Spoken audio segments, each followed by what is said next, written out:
Welcome to another episode of the Teaching Canada's History podcast. I'm your host, Brooke Campbell, and today we are speaking with the finalists of the 2024 Governor-General's History Award for Excellence in Teaching. Created in 1996, the award recognizes innovative and impactful approaches to teaching Canadian history. For more information, visit canadashistory.ca/teaching award. Today I'm speaking with Jessica McIntyre, a high school history teacher in Ottawa, Ontario. Thanks for speaking with me today, Jessica. Thanks so much for having me, Brooke.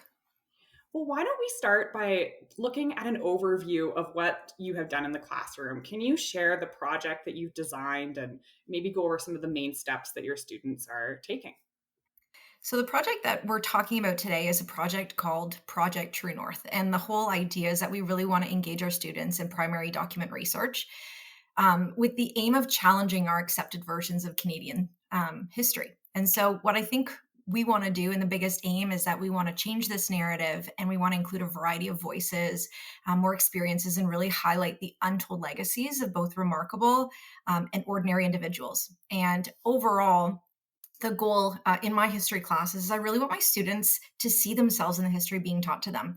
I think so often when we're not offering a culturally relevant or responsive learning experience for our students, they become really disengaged. And so that was one of the reasons why over the last 3 years, as part of my First World War unit, my Canadian history students have really uncovered the untold stories of the First World War by studying the lives of Canadian nursing sisters, members of the No. 2 Construction Battalion, and recipients of Great War medals that are housed at the Canadian War Museum. And so I feel like if our goal for this project is really to bring to light diverse experiences, one of the things that we really need to tell is the experiences of our nurses, our Canadian nursing sisters.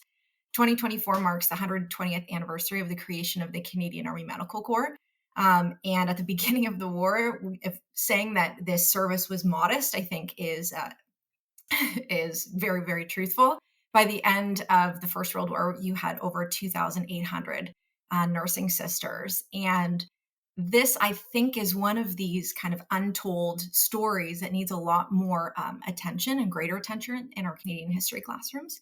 When we started to uncover those stories, one of my students came to me and just said, you know, Madame, young girls and young women, we don't see ourselves in the past. And she said that she thought that this project allowed girls to see themselves in our history. And she said it was so important for them growing up to see that, you know, women alongside men and along military service personnel all worked together and all fought together side by side in the First World War. And so what does this look like in my classroom?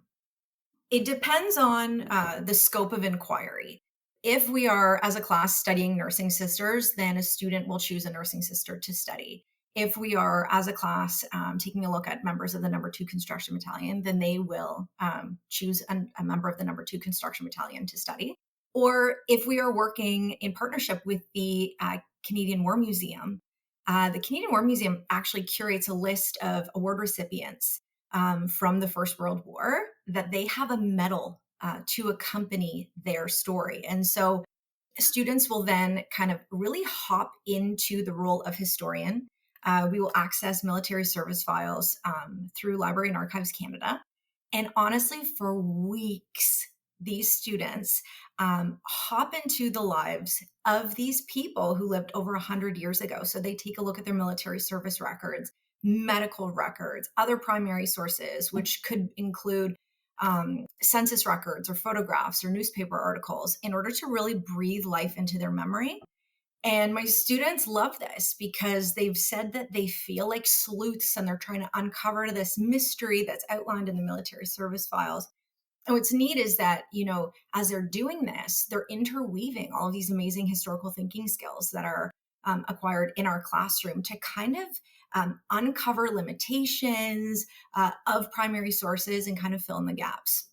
And so once all of the rabbit holes have been explored using those documents, we really try and give a bigger idea of what this person's life is like by consulting experts for contextual information, or ancestry.ca for obituaries, or for census records and things like that. We've also reached out to living relatives in some cases. And from there, students then kind of have a more fulsome idea of the story of their nurse or their soldier. And then from there, they take all of that, they put it into a database that's been created for this project.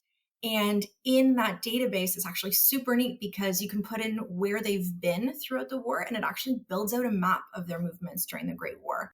And so at this point, I think is like my favorite part of the project because students have a story. They're so invested. Like, who is this person? I want to learn more. What happened to them after the war? And they all come together, and there's this like element of absolute magic. And so we sit down and we say, how do we want to share this story? Because, the title of the project is Project True North. And this idea is that we want to share this truth. What actually happened in the war and whose voices have been excluded or whose voices are not included in these common narratives. And so as a class, we determine how best to share our learning. So as we were studying our number 2 construction battalion, we created an exhibit, and students created exhibit pieces that took weeks to complete. Some students worked from home. I had a student who spent over 250 hours putting together a model boat, and that boat was the boat that brought the number 2 construction battalion over to Europe. We showcased this exhibit with staff at Ottawa U and Carleton U, and we actually sent it to the War Museum and had communications with Tim Cook about it. When we were taking a look at our nursing sisters, we actually decided that the best way to share these stories was actually to create 2 documentaries. We had students, as we were trying to learn about nursing sisters and kind of gain some context as to who these women were who were supporting our men on the front lines, we typed in nursing sisters into Google, and nothing really came up that students could watch on YouTube. And they said, we need a documentary. We need to put together a documentary. And so as a class, over a couple of weeks, we put together 2 documentaries. One that really just shared the stories of over a dozen nursing sisters who perished in the sinking of a hospital ship called the Landovery Castle. And another one where some of my students reached out to Professor Cynthia Toman and actually interviewed her about Canadian nursing sisters in the Great War. And so it's neat because, as this project continues to unfold, it really is brought into new directions. And once we were done our nursing sister inquiry, we actually were meeting with the War Museum, and we were talking about a really neat program that they have.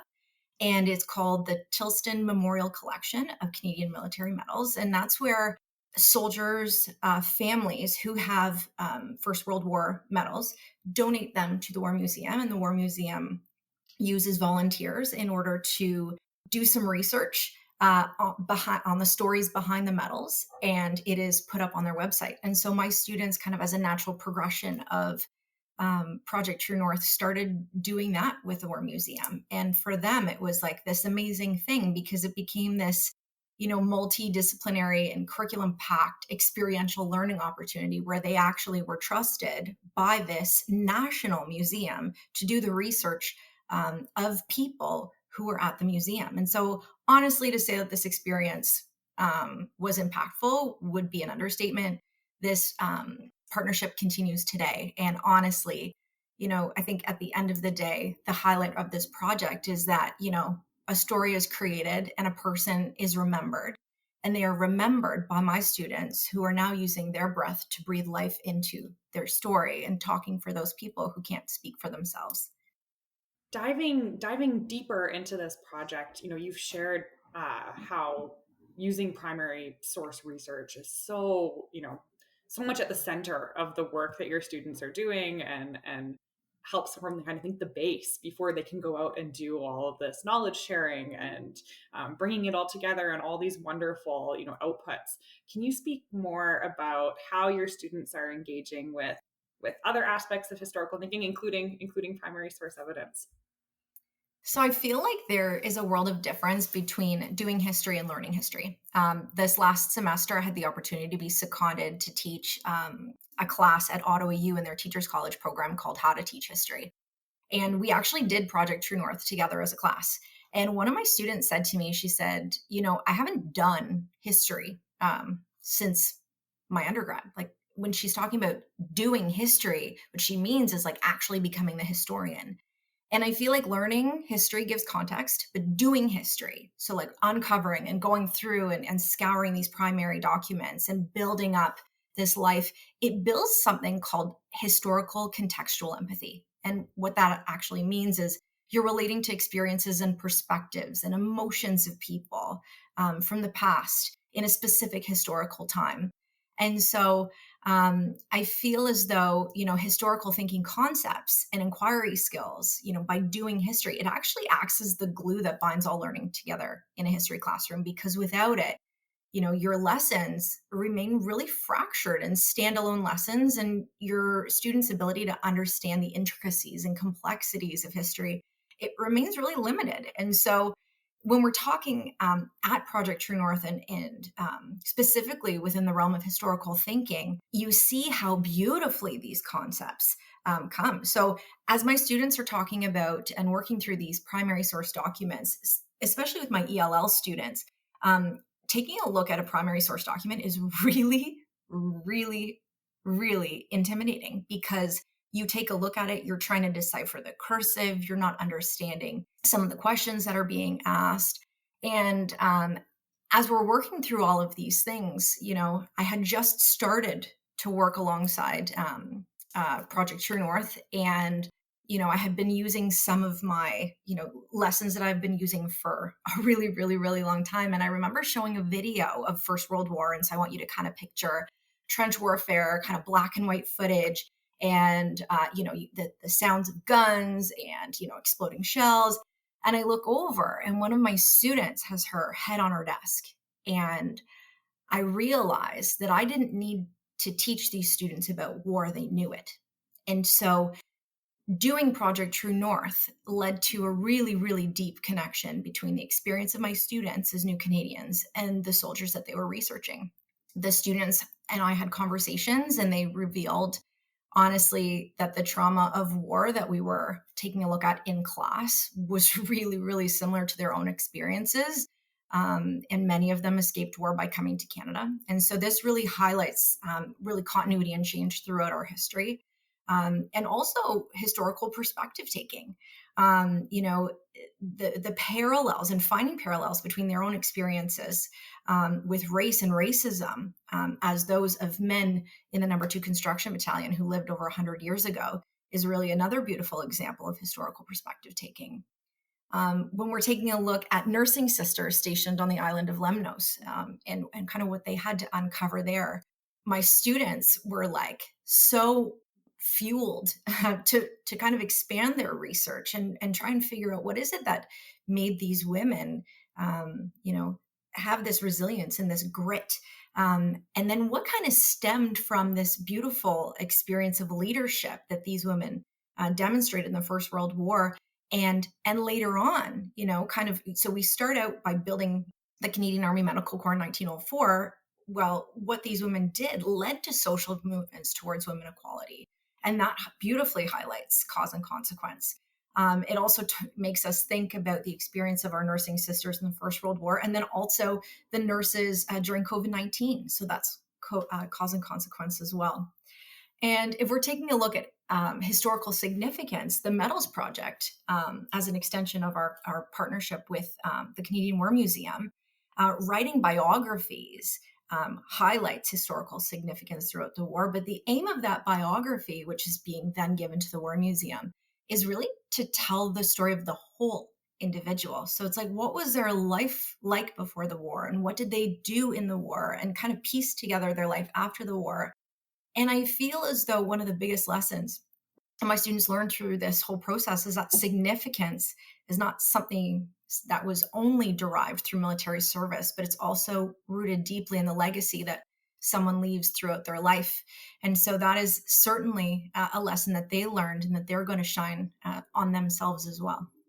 These are such great lines of inquiry and reflections that your students have really been digging into. When you're thinking about this project, but also your classroom and how you teach in general, what types of resources do you find best support teaching and learning about history, and how do you use them? Honestly, I feel like there is a really, really deep desire now in history to get things right. And we've come to learn that a lot of the textbooks that we have commonly taught from um, are certainly not all encompassing. And it is our duty, if we want to get things right, to take a look and kind of figure out what stories haven't been told and ask ourselves the question why. And the best way to learn about people from the past is to use primary sources. And so it's for that reason why so much of my instruction, and that's not just in the First World War, hinges on using primary documents to tell the story. I teach the Cuban Missile Crisis just by looking through communication between JFK and Nikita Khrushchev. I was trying to give historical context to my students about the Kennesaw resistance in 1990. That's formerly called the Oka crisis. And so I went through and just pulled out newspaper headlines. So for the 90 days in which this resistance happened, and I had them kind of piece together that story. And what you're doing is you're building, this amazing critical thinkers in your classroom and giving them kind of this opportunity to build knowledge, contextual knowledge for themselves. And so, within the scope of Project True North, the primary sources are endless for the First World War. You use military service files, you could use census records, newspaper articles, birth certificates, marriage certificates, um, death certificates. You can use war diaries. There's war diaries for the #2 Construction Battalion, or even the Canadian Army Medical Corps. There's personal diaries of those that are involved. I mean, even just reading the personal diary of Reverend White, who was the Reverend of the #2 Construction Battalion, is unreal, and students do that. Individual nursing sisters have their own diaries. Personal letters that were sent home to families were consulted. There's a beautiful letter that was written by a nursing sister in Lemnos to her family and asked, "Could you please send me a fruitcake because we have no food?" And so students love this because you then start to see and hear and almost like breathe, the life that has been lived by these individuals that you're studying. You can also take a look at court martial documents for the First World War, for some of the military personnel that we're studying as well, if they've been accused of a crime. And then from there, there's so many gaps, right? Because students get so invested and they want to learn more. How do we learn more? So then you consult secondary sources. We've reached out to living relatives to ask for additional information. Um, I have a book, almost 100 years old, written by a nursing sister named Mabel Clint. We've corresponded with family members from people who actually didn't even realize that there was a war medal of their living relative at the War Museum. The lady that we corresponded with lives in Vista, California, and she mailed us photos of her father and filled in gaps, shared a short story that she actually wrote about him. Honestly, from there, it kind of gave us this incentive to like, hey, if we can speak to living relatives, then let's consult some experts in the field as well. So we've interviewed university professors and journalists and historians and authors to fill in more gaps. And I think the best thing, and I think, I feel like the reason why this project is so impactful is actually that my students have become secondary sources themselves. My ESL students were very timid at the beginning of the year because their capacity in English was very limited. Between the 22 of us, we spoke 11 different languages. And they were asked to kind of film a very short segment for our school saying, I love high school because, and none of them wanted to do it because none of them wanted to be on camera. And what was really neat is through this whole process, they kind of mirrored the courage and the strength that they saw in these military service files of the soldier in the #2 Construction Battalion that they studied named Harry Timothy Jones. and used, that strength and resilience and mirrored that and actually shared his story, not only with Harry's great grandson, but also shared it with the rest of the country. They were interviewed by CBC and CTV. And so, these primary sources, what they do is they make history matter because it makes it relevant. And students from there buy in, and then they see that the experiences that these people have gone through and have lived, are stories that are worth telling. And so it kind of gives them almost this level of reverence when they're sharing those stories. Thank you for sharing that. That's such a touching anecdote, I think, about the impact, both of using primary source material, but also about Project True North as a whole, which goes very well into my last question, which is about impact and about outcomes. And I'm wondering if you could reflect and share more about the impact you have seen this project have on your students. Honestly, this project mattered. That was it. This project mattered to my students, and it inspired them to put everything that they had into this project because they saw value in what was being asked of them. They let their curiosity drive their learning. They believed that they could do the work of archivists, and they also believed and trusted that they were capable of telling the stories of their nurse or their soldier really well. Um, Remembrance Day. I had a student tell me that Remembrance Day was a day in which she felt like she had no connection to. All of a sudden, almost overnight, it acquired this profound significance because they lived alongside their nurse or their soldier. And now, when they're in this like posture of remembrance on Remembrance Day, they have somebody that they can remember really intimately. Project True North allowed my students to see their lived experience in the history being taught to them. I remember I had an ELL student, and she was a recent refugee from Yemen. And she said that she knew what the member of the number 2 Construction Battalion was feeling when he left his country and his family and everything he loved there, when he was in danger and when he could be bombed at any moment. She said that, she understood what he felt like when he couldn't sleep at night and he hoped to be alive the next morning. This new Canadian, this 15-year-old, felt represented and felt understood by a man who lived over 100 years before her. This project, as we're uncovering the lives of nursing sisters, allowed our female students to see themselves in our past. And also highlighting their importance as future leaders in Canada. If we're talking about this continuity and change piece, what these women did is they showed our students that leadership and great leadership can be undertaken by anyone. And, my students kind of put themselves in their shoes and really just imagined, as a woman, their role would have been very similar to the nursing sisters. And it made them imagine, that person on the island of Lemnos, or that person who died in that hospital bombing, or in that ship that sunk, that could have been me. That could have been my best friend, and that could have been my sister. And so the connection that my students felt with their nurses was very deep.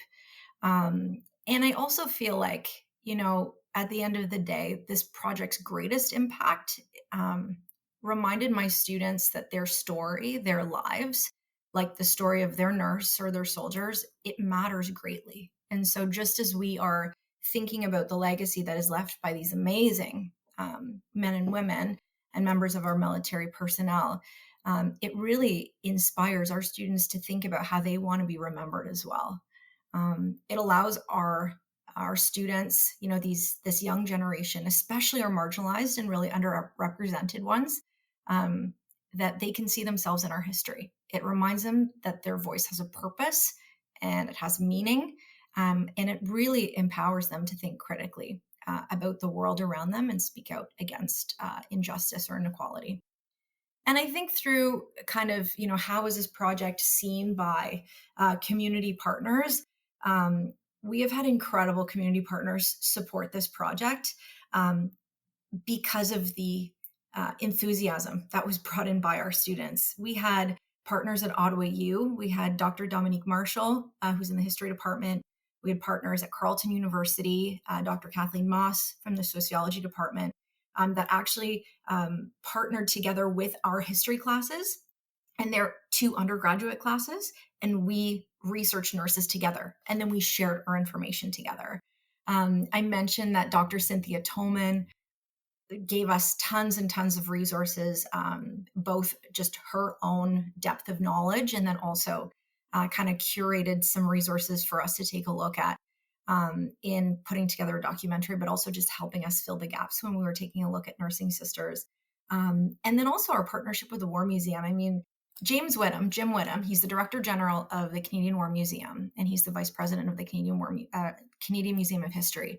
The fact that he allowed our students to become and try on the role of historian by partnering with them to contribute to this online database that showcases the stories behind the museum's medal collection is unreal. And kind of through a constructivist lens, the more community partners that you have, you get more meaning, and there's so much more depth the more others collaborate. And so what's neat is that Project True North really started out kind of as a pilot in a few of my courses and a few courses across our board, but now it's run in about 20 different schools, and we've run it at Ottawa U as well with our Teachers College students. And so it's neat because you're starting to see a little bit of a shift in how history is being taught, and people really want to be more culturally relevant and responsive in their